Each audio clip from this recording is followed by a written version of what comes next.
Kung naghahanap ka ng masarap, refreshing at budget-friendly na dessert, eto na yon. Today, gagawa tayo ng creamy mango gulaman na siguradong magugustuhan ng buong barkada at pamilya mo.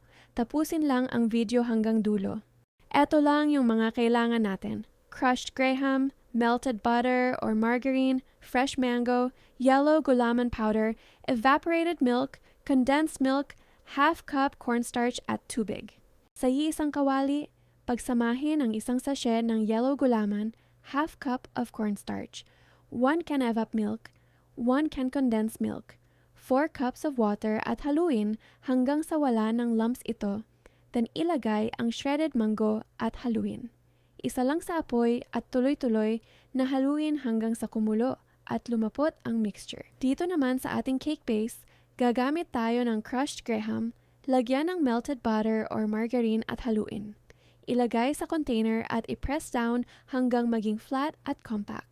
Siguraduhing pantay ang pagkakapress para maging matibay ang base. Kapag ready na, hanguin at i-transfer sa container. Lagyan ng toppings na fresh mangga or cheese depende sa gusto mo. Mas lalo pang sasarap, palamigin hanggang mag-set ito.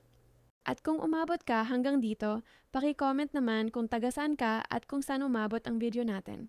Paki-like and share na din para mas maraming mapakakita ng recipe natin today. Maraming salamat. Once ready, pwede na i-serve at i-enjoy. At ayan, nakagawa lang naman tayo ng masarap at budget-friendly na manggugulaman dessert. Perfect pang dessert, pang negosyo, o pang handaan. Are you still watching? Please tell me at the comments where you watching from. At kung hindi mo pa ito nagawa, gawin mo na. At i-share ang ating video para maraming makakita at makaalam sa ating recipe for today. Thank you and God bless.